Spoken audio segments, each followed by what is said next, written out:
ఉన్న మీ బంగారం ఈ రోజు ఎంత ధర చేస్తుందో కొమ్మూరి గోల్డ్ వాళ్ళకి కాల్ చేస్తే ఫ్రీ గోల్డ్ కాస్ట్ చెక్ చేసి చెప్తారు. నమస్కారం, సుమన్ టీవీకి స్వాగతం. నేను గీతాంజలి. ఇవాళ మనతో పాటు ఉన్న అతిథి ఆచార్య కాకునూరి సూర్యనారాయణమూర్తి గురువు గారు. వారితో మాట్లాడదాం. గురుగారు నమస్కారం అండి. నమస్కారం తల్లి. వ్యాస పూర్ణిమ అవునమ్మా, తెలుసుకోవాలని కోరికండి. గురు పౌర్ణిమ, వ్యాస పూర్ణిమ, ఆషాఢ పూర్ణిమ అన్నీ ఒకటే. కానీ మనం దాదాపుగా కొన్నేళ్లుగా పాటిస్తున్న పద్ధతి దేవాలయానికి వెళ్ళడం, అక్కడ కాసేపు గడపడం, అర్చన చేయించుకోవడం, లేదా పూజ చేసుకోవడం, అక్కడ కాసేపు కూర్చోవడం, వచ్చేయడం అయిపోయింది. అసలైన అర్థం ఏంటి? మన శాస్త్రం ఏం చెబుతోంది గురు పౌర్ణమికి? విష్ణు పురాణం, విష్ణు ధర్మోత్తర పురాణం రెండింటిలో ఉన్న కథ ఇది. ఒకనాడు కాశీ నగరంలో ఒక బ్రాహ్మడు ఇంటిలో శ్రాద్ధ కర్మ, భోక్తగా ఎవరు లేరు, ఒడ్డున తిరుగుతున్నాడు. ఎలా అని బాధపడుతున్నాడు. సంతానం లేని ఇంట భోక్తగా ఎవరు రారు. ఈ నియమం ఉండేది. చాలా నియమాలు ఉన్నాయి. ఇంకెప్పుడన్నా మనం శ్రాద్ధ కర్మల గురించి వివరంగా చేద్దాం. వ్యాసుడు ఒక బ్రాహ్మణ రూపాన్ని ధరించి ఇతడికి కనిపించి, మీ ఇంట్లో ఈరోజు ఈ కర్మ ఉన్నది, సంతానం లేని కారణం చేత భోక్తగా ఎవరు లభించడం లేదు, నేను మీకు వ్యాసపీఠం అందిస్తాను. ఏ ఇంట్లో వ్యాసపీఠం ఉంటుందో ఆ ఇంట్లో సంతానం ఉంటుంది. ఏ ఇంట్లో వ్యాసపీఠం ఉంటుందో ఆ ఇంట్లో జ్ఞానం ఉంటుంది. సప్త సంతానాలలో గ్రంథం ఒకటి, గ్రంథ రచన ఒకటి అని వ్యాసుడు ఇతడికి వ్యాసపీఠం అందించాడు. అందించిన రోజు ఆషాఢ పౌర్ణిమ. కాబట్టి మనం వ్యాసుడిని గురువుగా స్వీకరించి కర్మ సిద్ధాంతాన్ని, జ్ఞాన సిద్ధాంతాన్ని రెండింటినీ చూసినప్పుడు జ్ఞాన మార్గాన్ని మనకు అందించిన ప్రస్థానత్రయం వీటన్నిటికీ మూలం అని చెబుతూ మనం వ్యాసుడిని గురువుగా స్వీకరించాం. వ్యాసం వశిష్ఠనత్తారం శక్తే పౌత్రమ కల్మషం పరాశరాత్మజం వందే. ఎవరికి వాళ్ళ పేరు చెప్పుకోకూడదు. వ్యాసుడెవరు అన్నప్పుడు పరాశరుడికి ముని మనమడు, శుకుడికి తండ్రి ఆయన పేరు చెప్పరు. శక్తే పౌత్రమ కల్మషం కదా. మన పేరు ఎలా చెప్పుకోవాలో కూడా ఈ శ్లోకం ధర్మం ఇంత సూక్ష్మంగా చెబుతుంది. ఆషాఢ పౌర్ణిమ నాడు ప్రతి ఇంట్లో కూడా వ్యాసపీఠాన్ని పూజించాలి. వ్యాసపీఠం లేకపోతే ఈసారి అయినా కొత్తగా తెలుసుకున్నాం కాబట్టి ఖరీదు చేసి ఇంటిలో పూజాగృహంలో ఆ వ్యాసపీఠం ఉంచి పిల్లలకు వ్యాసపీఠం విలువ చెప్పి ఆధ్యాత్మిక గ్రంథం, ఆ పుస్తకం ఏదైనా వ్యాసపీఠం మీద ఉంచి చదవాలి. పుస్తకం చేతిలో పట్టుకొని చదవకూడదు. ఫిజిక్స్ కానీ కెమిస్ట్రీ కానీ ఈ పుస్తకాలకు కూడా ఈ రూల్ ఉంటుంది. ఎనీ బుక్ గీతి శీఘ్రీశిర కంపీ తదా లిఖిత పాఠక అనర్థ అల్పకంఠశ్చ షడైతే పాఠకాధమ. వేదాంగ శిక్ష. చూచి చదవకూడదు. ఆ పుస్తకం అందులో పెడదాం. అది వ్యాసపీఠం. ఎవరి ముందు వ్యాసపీఠం ఉంటుందో వారు వ్యాసుడితో సమానం.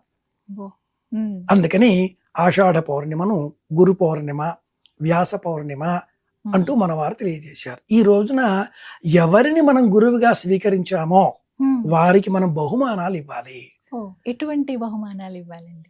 వస్త్రాలు, ఆహార పదార్థాలు, పుస్తకాలు, ముఖ్యంగా పుస్తకాలు, అలాగే వారికి ఉపయోగకరమైనటువంటి పాదరక్షలు, గొడుగు, వర్షాకాలం కాబట్టి ఇలాంటి వాటిని వారికి మనం బహుమానాలుగా ఇవ్వాలి. ఎవరు వారు? తండ్రి. ఆచార్య దేవో భవ. తండ్రి మొదట. మాతృదేవో భవ, పితృదేవో భవ. వేదంలో ఒక చిన్న అనువాకం ఉంది తల్లి. వేదమనూచి ఆచార్యోంతే వాసిన మన శాస్తి. మనం చెప్పే సోకాళ్ళు నీతులన్నీ ఇందులోనే వస్తాయి. సత్యం వద, ధర్మంచర అన్ని ఇందులోనే. స్వాధ్యాయ ఆన్మా ప్రమద. చదువుకునే సమయంలో చాలా జాగ్రత్తగా ఉండాలి. యాన్యనవద్యాని కర్మాణి తాని సేవితవ్యాని నో ఇతరాణి యాన్యస్మాకం సుచరితాని. ఈ రూల్స్ అన్ని అందులోనే వస్తాయి. ఇందులో తల్లి, తండ్రి మొదటి గురువులు. అంతేకాని సాయిబాబాను పూజిస్తున్నారు, అది వారి వ్యక్తిగతమైన ఇష్టం. మీకు ఇష్టం ఉంది, మీరు పూజ చేయండి. వారికి ఇష్టం లేదు, వారు పూజ చేయరు. ఇందులో ఎవరో ఇంకెవరిని నిర్ణయించకూడదు, నియంత్రించకూడదు. మీరెలా పూజ చేస్తారు అని వీళ్ళు వాళ్ళని నియంత్రించకూడదు. పూజ చేసేవాళ్ళు విశ్వసించేవాళ్ళు కూడా మేము నమ్మామండి, మాకు గురువండి, మేము పూజ చేసుకుంటున్నామండి అనడంలో అభ్యంతరమే లేదు, వాళ్ళ ఇష్టం. వాళ్ళు ఇతరులందరినీ కూడా మీరు మా ఇంట రావాలి అంటూ ఇన్సిస్ట్ చెయ్యకూడదు. No force at all. But forcibly శాస్త్రం చెప్పింది మట్టుకు ఒక్కటే, వ్యాసుడు గురువు. నాయనా, వ్యాసుడు చెప్పేంత వరకు మనకు భగవద్గీత తెలియదు. అంతే కదా. ఆదిశంకరుల వారు ఆ భగవద్గీతని బయటకు తీసి మహాభారతంలో ఇందులో ఉందండి చదవండి అంటూ వ్యాఖ్యానం చెప్పే వరకు క్రీస్తు శకం 788, 810, 20 వరకు, మధ్యకాలం 32 ఏళ్ల వరకు, అంతకు పూర్వం మనకి అంతగా అలవాటులో లేని అంశం. విష్ణు శాస్త్రం కావచ్చు, భగవద్గీత కావచ్చు, శివశాస్త్రం కావచ్చు, 3 భారతంలోనే ఉన్నాయి. వ్యాసుడు ఇచ్చాడు మనకు 18 పురాణాలు, 18 ఉపపురాణాలు, 18 ఉపోపపురాణాలు, 500 బ్రహ్మసూత్రాలు, 1 వేదాన్ని 4గా విభజించడం. ఇది 28వ మహాయుగం. 28వ మహాయుగంలో కృష్ణద్వైపాయనుడు. ఇటువంటి వాడు మనం ఏ సమాధానం చెప్పినా సైన్స్ పరంగా కూడా చెప్తాం కదా. ఒక బిందువు అనుకుందాం, బిందువు చుట్టూ సర్కిల్ ఉంటుంది, పై 22/7 అని రాస్తూ ఉంటాం, వ్యాసార్థం ఆర్. దీనికి రేడియస్ అన్న పేరు పెట్టుకున్నాం మనం. ఒక బిందువు చుట్టూ ఉండే డిగ్రీలన్నీ 360, 360. బిందువుకు దగ్గరగా ఉండే వృత్తమైన, దూరంగా ఉండే వృత్తమైన ఆ వ్యాస పరిధి వృత్త లక్షణంలో 22/7. మీరు ఎంత పెద్ద రాసుకుని వచ్చినది రాసుకున్నా అంతే అంతే కదా. ఆర్ అంటే 180 degrees ఫిక్స్డ్. ఇది ఎలాగో వ్యాసుడు అనే ఆ పీఠం ద్వారా వేదంలో ఉండే జ్ఞానాన్ని పంచమ వేదం అన్న భారతం పేరిట, వేద సమమైన ఇతర రామాయణ పురాణాల ద్వారా వ్యాసుడు మనకు చెప్పాడు.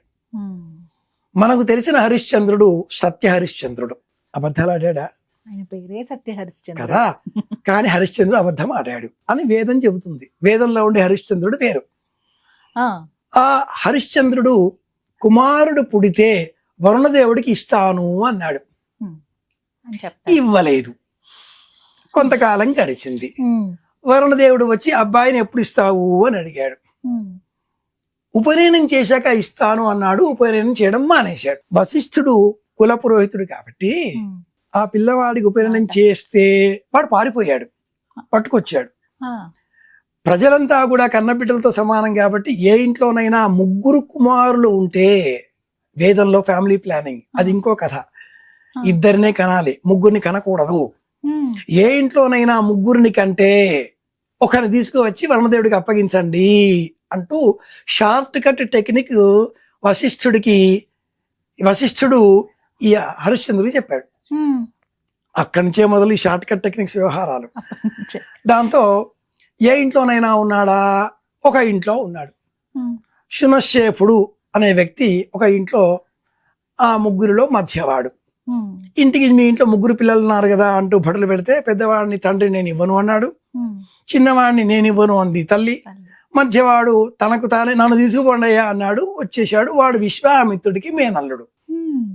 హఠాత్తుగా అక్కడికి వచ్చేసిన విశ్వామిత్రుడు ఆదరాబాదరాగా తన 50 మంది కొడుకులను ముందు వాడికి కట్టు విప్పేయండి అంటే ఆ 50 మంది ఒప్పుకోలేదు, భయపడి ఆగిపోయారు.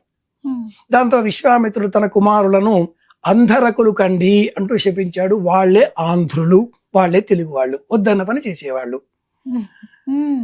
ఈ కథ నేను చెప్పింది కాదు, శతపథ బ్రాహ్మణం అనే వేద విజ్ఞానంలో ఒకనొక బ్రాహ్మణంలో ఉన్న కథ, వేదం కథ. శతపథ బ్రాహ్మణం ఆ గ్రంథం పేరు.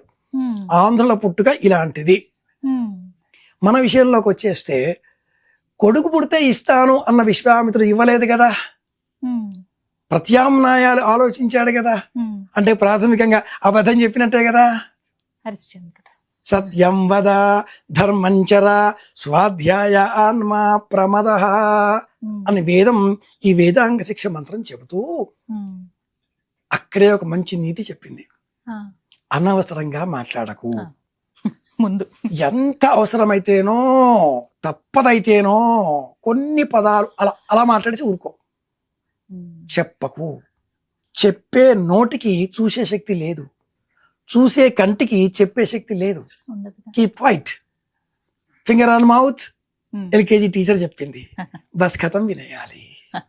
అంతే. ఇది వేదం చెప్పిన సూక్ష్మమైన నీతి. ఉమ్. గురు పూర్ణిమ, వ్యాస పూర్ణిమ ఎవరిష్టాలు వాళ్ళవి. ఇతరులను ఆచరించుకోవచ్చు.